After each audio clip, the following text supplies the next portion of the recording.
Adventures of the Saint, starring Vincent Price.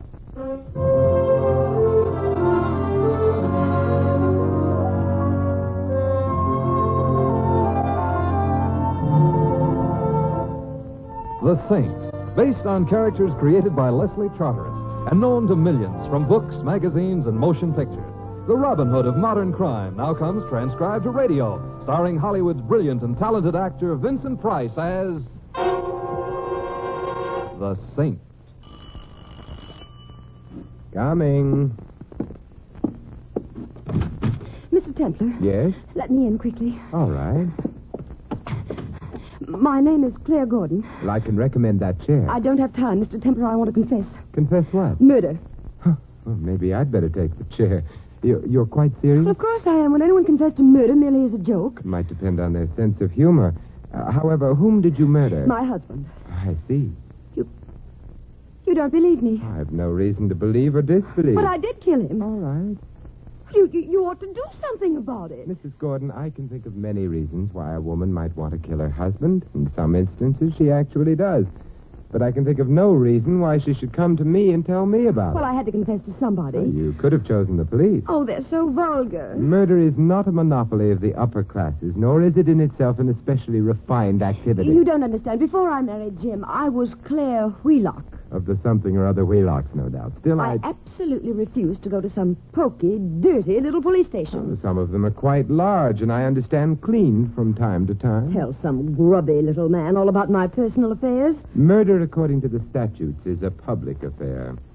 I think you're nasty. I'm only trying to be reasonable, after all. I've heard you weren't always reasonable when beautiful women were concerned. Oh, that's true only on Shrove Tuesday. Oh, I despise you. Hey, wait, maybe today is Shrove...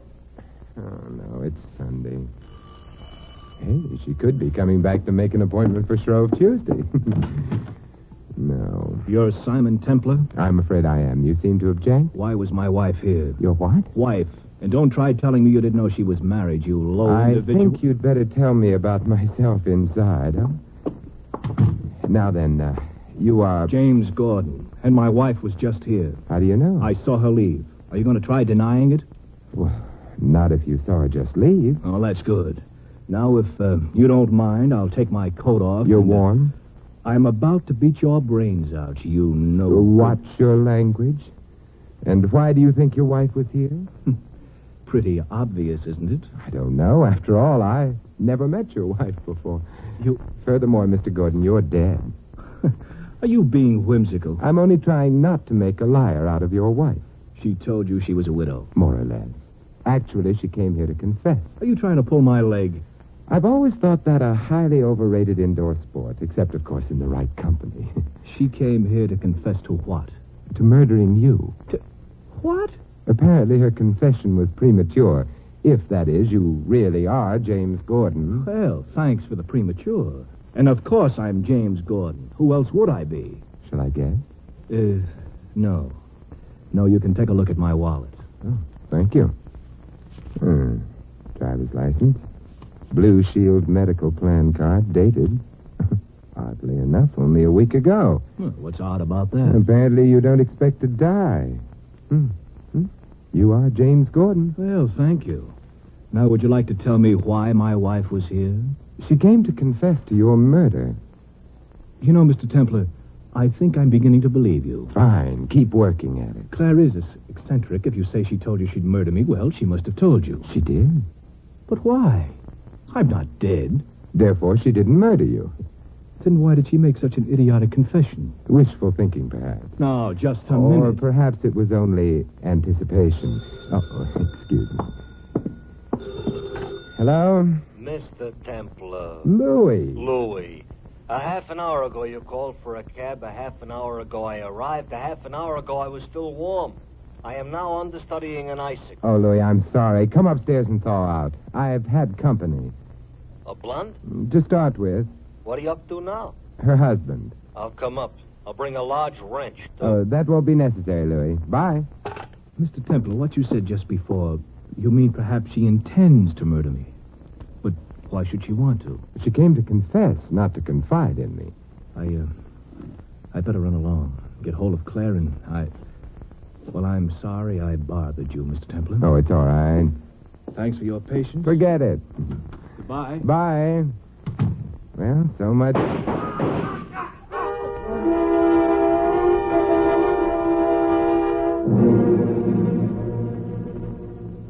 That's right, Sergeant. A man named Gordon, shot to death on my doorstep. No, Sergeant, I never shoot anyone on my doorstep. It's untidy. I don't know. Look, Sergeant, I have an idea. Why not drop in and see for yourself, Sergeant was quick. Come in. Hi, Mr. Templar. Oh, Louis, I forgot you were coming up. You warmer? Yeah, a little bit, thanks. Friend of yours? Who? The gentleman who's laying down dead outside your door. No, we'd barely met. Oh, well, that's nice. You ready to leave now? I'm afraid not. I have to wait for the police. That's too bad. You know, the guy might be a conservative dresser, but I don't think he does credit to your doorstep. Oh, I wouldn't say that. His name is James Gordon of the, Gordon. Oh, well, that's different, yeah. Did he kill himself, or did somebody help him? I don't think he killed himself, Louis. Why? Well, he'd just taken out a Blue Shield card. Oh, planning for the future, huh? Yes, it also means he expected to have a future. Louis, while we're waiting, would you look up James Gordon in the phone book? Okay. But I could tell you now he won't answer the phone. I want his address. But he's moving. It's going to be the morgue. But his wife will still be there. Oh. Well, here it is. 12 Seven Oaks Drive. Yeah, it's a very high-class neighborhood. A very high-class wife. Maybe I ought to run home and put on my white tie. Don't be silly, Louis. Under the circumstances, the tie should very definitely be black.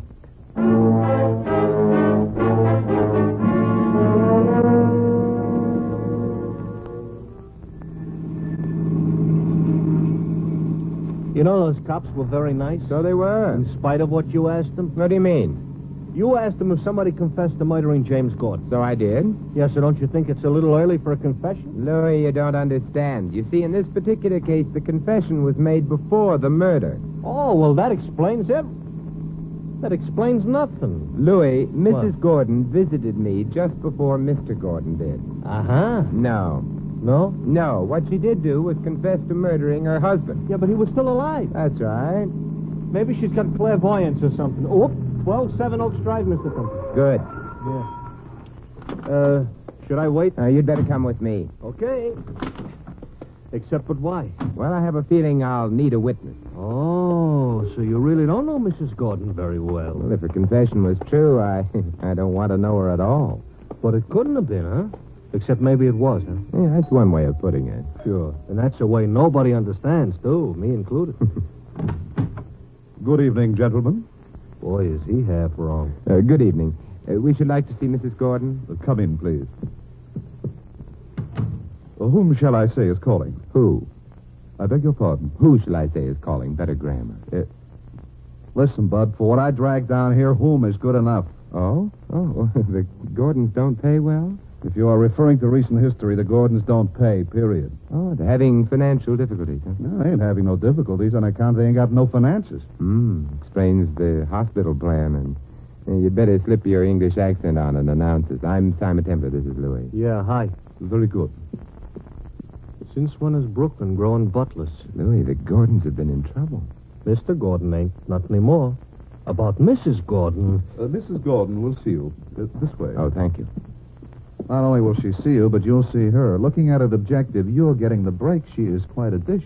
Sir, you are speaking of the woman Mr. Gordon loved. Who says? That's the door. She's on the other side. Hey. You might open it for us. What's the matter? You broke an arm or something? If he ain't careful, they're going to send him back to Brooklyn. Mrs. Gordon? Yes? Of course, it's been a little while since we last met, but... Since we what? Met. We haven't met. We haven't... If we had, surely I'd remember, Mr. Templar, I believe my butler said. We met at my home within the last hour. Well, I'm sure you have a very charming home, but I was never in it. Well, I may be able to refresh your memory if you'll be patient with me. You came in order to confess. Confess? What? The murder of your husband. Mr. Templar, if this is some kind of joke... I'm not okay. Then it's not in the best of taste. Besides from everything else, my husband happens to be alive and in splendid health. So you see, I couldn't very well have confessed to any such silly thing. Mrs. Gordon. Yes? Your husband's health is no longer what it used to be. He's dead. Dead? Him? Yes, Mrs. Gordon. Oh, no. No. Mr. Temple, she's going to faint. This letter. She did faint. Mr. Temple, King Arthur would never have let you sit down at his round table. I couldn't afford to be chivalrous, Louis. I had to make sure her faint was... Oh, you thought she might be putting on an act? Yes. However, from the way she fell... Oh, it wasn't no act, huh? No. Could that mean that the rest of her story about never being in your apartment and confessing that that's also true? Hardly. Well, then maybe she's a twin. No. Oh, why not? Too easy. Come on, help me put her on the couch. Yeah. You think maybe she's just plain nuts? Perhaps, and I quote a playwright of some insight, there's a method in her madness. Here she's coming to. The butler can look after her. Come on along. Louis. Okay. Think you guys can find the front door? Oh, yes, we brought our compass. How was Mrs. Gordon? She was fine. I don't think she's doing quite so well now. You might look in on her. It will be a pleasure. Good night. Good night. Well, that was a nice visit. Of course, our hostess happened to faint, but where are we going now? Maybe we could make somebody else faint. Huh? No, your cab, first of all. And then... Yeah? We wait. For what? Santa Claus? Mr. Templar, he was here recently. Not Santa Claus, Louis. We're waiting for Mrs. Gordon to recover. Oh, that's considerate of us. Not really. It's nasty of us. Oh, it is, huh? We're going to hate ourselves in the morning? Well, that will depend on where Mrs. Gordon leads us tonight.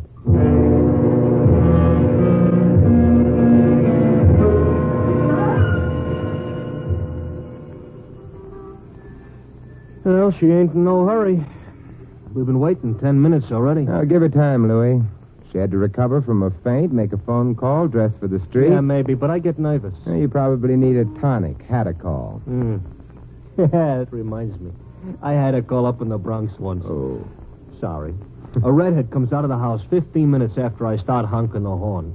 Has me drive her to Grand Central. I ask her why the delay. She says she was very busy murdering her husband, and I laugh like anything. But you know what? She had murdered her husband. That's the last time I'll tell you a story. I was supposed to say that. I'm sorry. Hey, Louis. Oh, yeah, down the block. Mrs. Gordon, huh? Mrs. Gordon. It's a nice car she got. Yeah, give her a chance to get into it. Oh, yeah, I always forget. Well, she's in now. Wait a minute. Give her time, Louis. She has to straighten her hat, do her lips, put on her gloves, signal for a right turn, and then... Yeah, and then pull away from the curb and then turn left. Right. Come on, let's go, Louis. All right. Hey, Mr. Templar. You think maybe she's leaving for parts unknown, like that redhead? I doubt it. It would amount to a second confession, and one that would be believed. Yeah.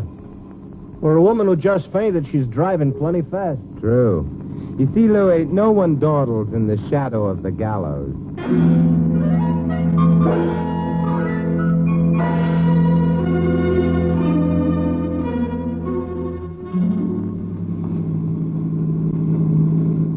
Hey, she's pulling up in front of that park entrance. We'd better stop here. Out, huh? Out. She's heading into the park. We follow her, huh? Yes. Strange. Maybe she's just a nature lover, Mr. Templar. At this hour of the night? Well, as the law says you gotta love nature only in the daytime. It isn't love which brings her here. Careful, Louis. She's stopping. Yeah. Near the lake. Hey, there was a guy waiting for her. There's no way we can get any closer. She might spot us on the path. How about getting in amongst the trees? That's an idea. Yeah, except how good is it? They ran out of trees just here. Not close enough to see him, but at least we've just met another figure in the case. I'll stick to Mrs. Gordon's. That is, we can't see him. We haven't been introduced to him. We have to do something about that. Hey, Mrs. Gordon is scrambling. Coming back along the path. We stay where we are.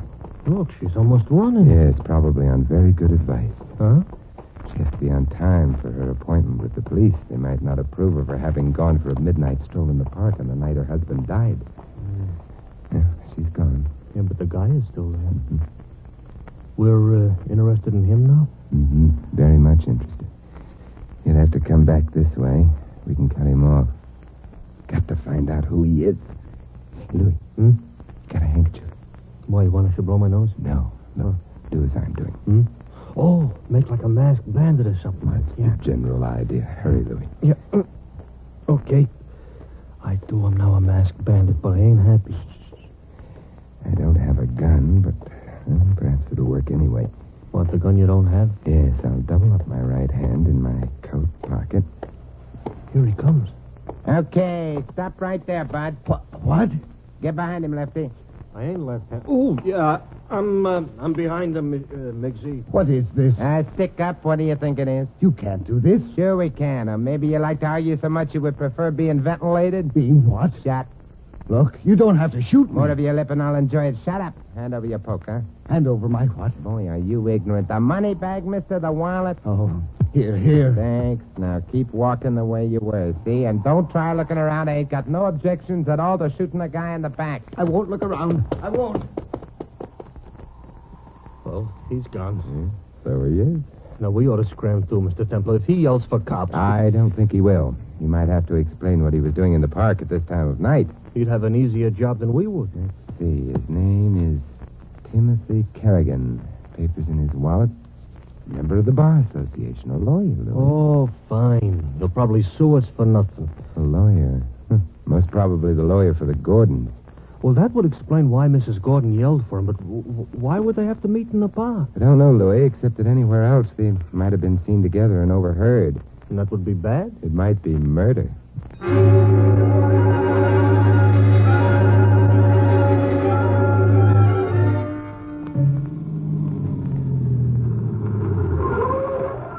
Well, here's your house, Mr. Templar. Yes, Louis. Gonna go to sleep? I imagine so. Nothing to be done tonight, so far as I know. Yeah. Well, anyways, now we got 3 suspects instead of 2. 3? Yeah, Mrs. Gordon, Kerrigan, and the butler. The butler is never guilty, Louis. Hey, how about coming up for a drink? What was that you said? Come on, let's go. Yeah. Hey, Mr. Templar. About butlers. Maybe this one ain't guilty, but sometimes one could be, huh? That's true, but the one we met tonight is too charming a character. Yeah, don't look now, Mr. Templar. Keep walking. But your charming character is carrying around a young cannon. Good evening. How's butling these nights, huh? Go on. Inside the apartment. With pleasure. Now, hold it. Nobody move till I put the light on. Okay. All the way in. Now, sit down, both of you. Courtesy? No, you can't jump me easy sitting down. Intelligent. We, sit. As for you, you're either an idiot or, in love? It's the same thing. I didn't come here to make conversation with you, Templar. Why did you come? To make sure you forgot about Mrs. Gordon's confession. An idiot in love. That's got nothing to do with you. Suppose I refuse to forget Mrs. Gordon's confession. You'll forget it, either by agreeing to or by being dead. You want me to promise to say nothing of the confession to the police? That's right. Well, suppose I do promise, and then you leave, and then suppose I don't keep that promise. No, why do you have to bring that up? I come back. And kill me then? Oh, what good would that do, Mrs. Gordon? All right, if what you're getting is it that the only way I can be sure is by killing you, then How much was Mr. Gordon's life insured for? $100,000. Wait, how did you know? There had to be a motive for his death. A motive that would place Mrs. Gordon in danger of being considered likely to have murdered her husband. The Gordons had no money. Insurance was the most probable motive in existence. Kerrigan handled the Gordons' finances? Yeah. Mrs. Gordon is in love with Kerrigan, isn't she? No. I think yes. Who cares what you think? All right. Let's find out how innocent Mrs. Gordon is. Look, pull the window shade down, Front window? Pull an armchair over to the window and sit in it. Why? You'll then be silhouetted prettily for the benefit of anyone outside in the street. The drawn shade will make it impossible for you to be identified exactly. Your build is much the same as mine. You will therefore appear to be me to anyone outside. You will also provide a perfect target. To who? To the only one who would have any reason for wishing me dead. The murderer of James Gordon. You love Mrs. Gordon. You're convinced she's innocent. She's been here before, and she'll be able to find her way back. Well, will you sit in that chair?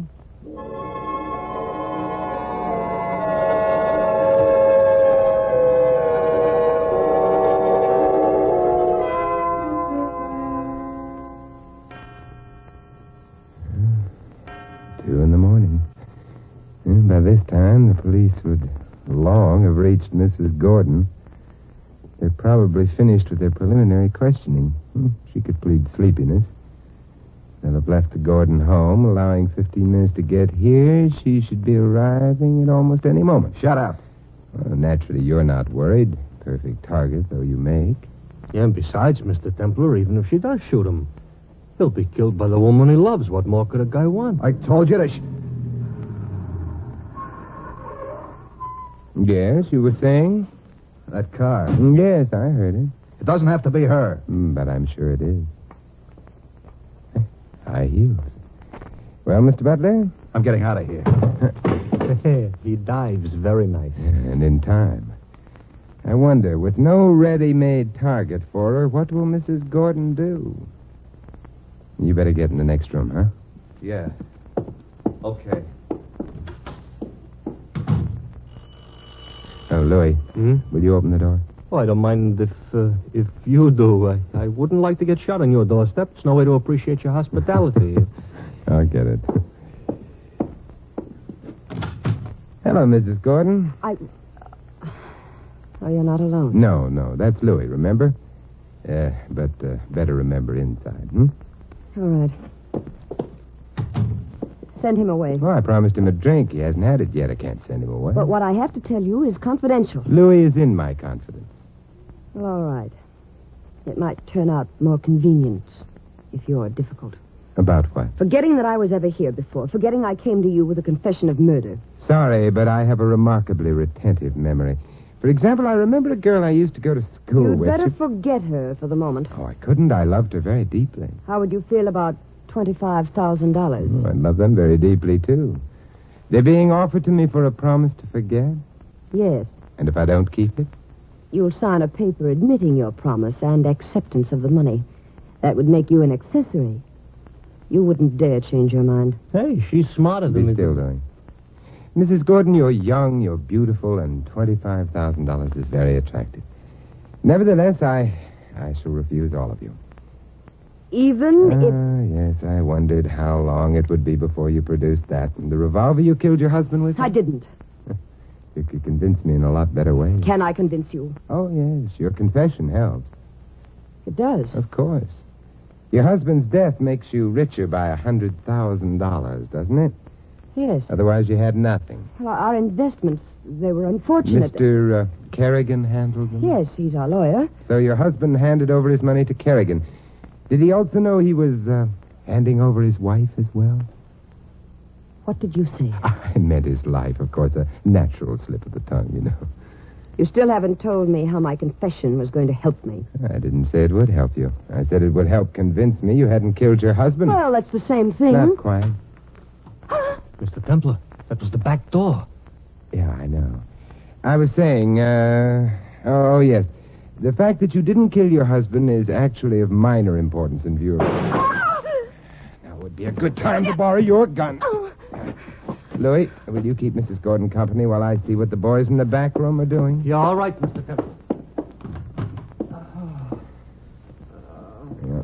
It was Kerrigan. Uh-huh. I thought it would be. He didn't see me. Came into the room, headed for the door to the living room. He'd sneaked it open a bit when I... Is he alive? Yeah, I just got him in the shoulder. He was working in the back while she was... Yeah, that's right.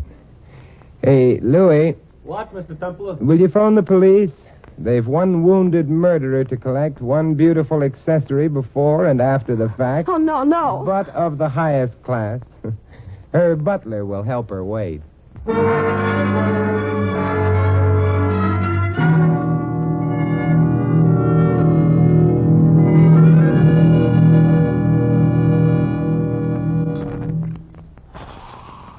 More soda, Louis? No.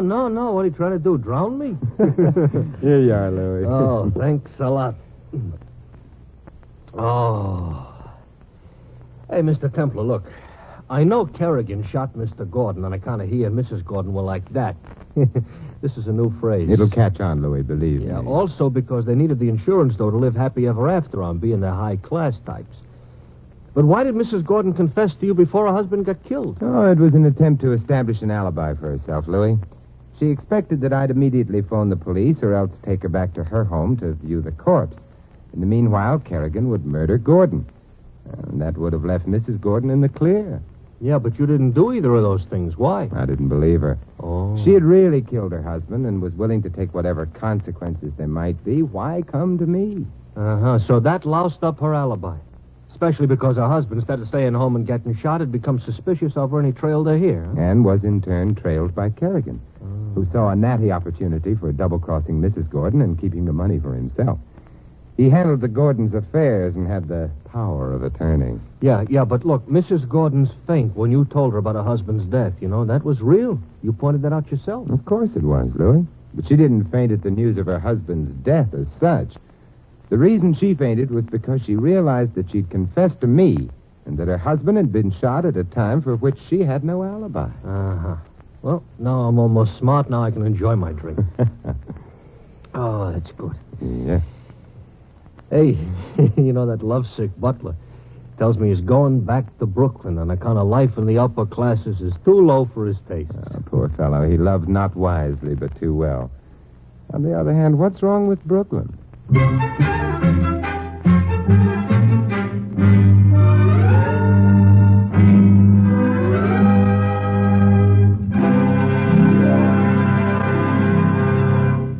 You have been listening to another transcribed adventure of the Saint, the Robin Hood of modern crime. Now, here is our star, Vincent Price. Ladies and gentlemen, in our cast you heard Joan Banks as Claire and Peter Leeds as her husband.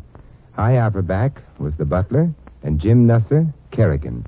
Larry Dobkin plays Louis. This is Vincent Price inviting you to join us again next week at this same time for another exciting adventure of the Saint. Good night.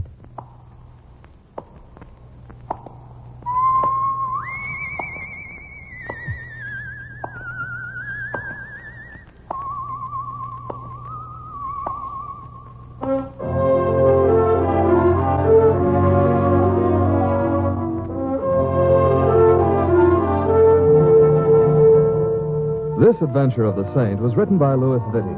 The Saint, based on characters created by Leslie Charteris, is a James L. Safier production and is directed by Helen Mack. Vincent Price is soon to be seen co-starring in RKO's production of His Kind of Woman. All you Saint fans will be glad to know that the Saint comic books are on sale at all newsstands. Your announcer, Don Stanley. 3 chimes mean good times on NBC. Well, it's Sunday again. That means another gala broadcast of NBC's Big Show. This evening, hostess Tallulah Bankhead has a whole flock of guest stars, including Marlena Dietrich. And when the 2 glamour gals, Tallulah and Marlena, get together, look out for flying sparks. For drama this Sunday evening, Theater Guild on the Air presents the 10th story, The Third Man, starring Joseph Cotton and Signe Hasso. Join Tallulah and her Big Show with Marlena Dietrich later on NBC.